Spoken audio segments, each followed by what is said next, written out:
అదే RTV app వార్తల్ని క్షణాల్లో చదివే అవకాశం ఉంటుంది. ఒక న్యూస్ పేపర్, ఒక టెలివిజన్ ఛానల్ మీ చేతుల్లో ఎప్పుడూ ఉంటాయి. రాష్ట్ర ముఖ్యమంత్రి వైఎస్ జగన్మోహన్ రెడ్డిపై దాడి మీద మాట్లాడేందుకు మంత్రివర్యులు కాకాని గోవర్ధన్ రెడ్డి మనతో ఉన్నారు. ఎంతో మాట్లాడండి, చెప్పండి సార్, ఎలా చూస్తారు ఈ దాడి? జగన్మోహన్ రెడ్డి గారి మీద దాడి జరగడం దురదృష్టకరం. ఈరోజు ఒక్కసారి చూస్తే జగన్మోహన్ రెడ్డి గారి మీద దాడికి సంబంధించి దీంట్లో తెలుగుదేశం కుట్ర కోణం ఉందనేటువంటిది ఈరోజు బహిరంగ రహస్యం. కాబట్టి ప్రతి ఒక్కరికి తెలిసినటువంటి విషయం, చంద్రబాబు నాయుడు అలవాటు ఆనవాయితీ ఎవరైతే తనకు ఎదురు తిరుగుతారో, ఎవరైతే తనకు ఎదురుంటారో వాళ్ళ మీద విజయం సాధించలేనటువంటి పరిస్థితుల్లో వాళ్ళ మీద దాడులు చేయించడం, తోదముట్టించడం అనేటువంటిది చంద్రబాబు నాయుడికి వెనతో పెట్టినటువంటి విద్య. ప్రజాస్వామ్యంలో హింసకు తావు ఉండకూడదు. కాబట్టి ఎన్నికలు జరుగుతున్నాయి, స్వేచ్ఛాయుత వాతావరణంలో జరుగుతున్నాయి, ఎక్కడ ఎవరికి ఇబ్బంది లేదు. చంద్రబాబు నాయుడు సమావేశాలు పెట్టుకుంటున్నాడు.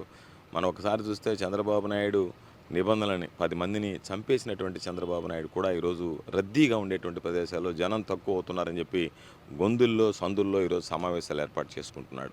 అయినా ఎన్నికల కమిషన్ ఈరోజు అభ్యంతరం చెప్పలేదు, రాష్ట్ర ప్రభుత్వం అభ్యంతరం చెప్పడం లేదు.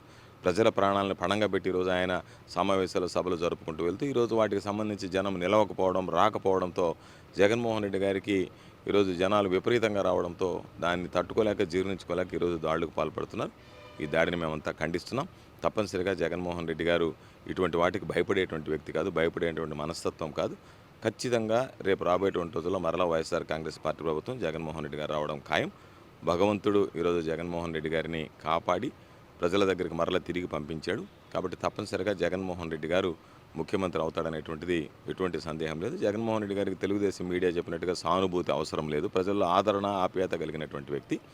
కాబట్టి ఖచ్చితంగా ఇది తెలుగుదేశం పార్టీ కుట్రలో భాగమే అని చెప్పి నేను భావిస్తున్నాను. అదేవిధంగా చంద్రబాబు నాయుడు దీని మీద చర్య తీసుకోవాలా, అధికారుల మీద ఇది చేస్తున్నారు, దాన్ని ఎలా చూడొచ్చు అంటారు? అంటే చంద్రబాబు నాయుడు దొంగ అన్నట్టుగా చంద్రబాబు నాయుడికి అందరికీ మనస్తత్వం తెలిసినటువంటి వాడు. కాబట్టి చంద్రబాబు నాయుడు కుట్రలో భాగమైనప్పుడు అధికారులను మరొకరి మీద నెపం నెట్టడానికి కాకుండా చంద్రబాబు నాయుడిని విచారిస్తే వాస్తవాలు బయటకు వస్తాయి. గతంలో కూడా కత్తి మీద కోడి కత్తి అని ఒక వ్యంగ్యంగా మాట్లాడడం జరిగింది. ప్రజెంట్ ఇప్పుడు కూడా ఏముంది, అది చిన్న రాయి ఇది అదన్నట్టు వ్యంగ్యంగా మాట్లాడుతున్నారు తెలుగుదేశం పార్టీ వాళ్ళు. దాన్ని మీరు ఎలా చూస్తారు? రాయి బలంగా తగిలింది, కంటి కింద తగిలింది. అది కూడా కుట్రలో భాగమైనా కరెక్ట్గా ఎవరైనా కంటి కింద తగలద్ది అని చెప్పి రాయి విస్తరతారా? కన్నుకు తగలచ్చు, కంటకు తగలచ్చు, కంఠానికి తగలచ్చు, ఏదైనా తగలచ్చు, కణితకు తగలచ్చు, ఏదైనా తగలచ్చు. కాకపోతే అది దురదృష్టకరం. దీన్ని కూడా రాజకీయంగా ఏదో ఒక విధంగా దానిలో నుంచి బయటపడాలి, మనం చేసినటువంటి నేరం బట్టబయలవుతుంది కాబట్టి దానిలో నుంచి తప్పించుకోవాలనేటువంటిది సరైనటువంటిది కాదు. తెలుగుదేశం పార్టీకి ఉన్నటువంటి ఆక్రోశం ఇవన్నీ కూడా ఈరోజు మనం బయటపడుతున్నాయి.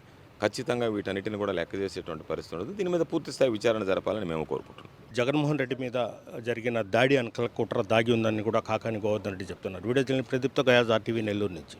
మరిన్ని వీడియోస్ కోసం ఛానల్ ని సబ్స్క్రైబ్ చేయండి. లేటెస్ట్ అప్డేట్స్ కోసం వాట్సాప్ ఛానల్ ని ఫాలో చేయండి. అండ్ లింక్ డిస్క్రిప్షన్ లో ఉంది.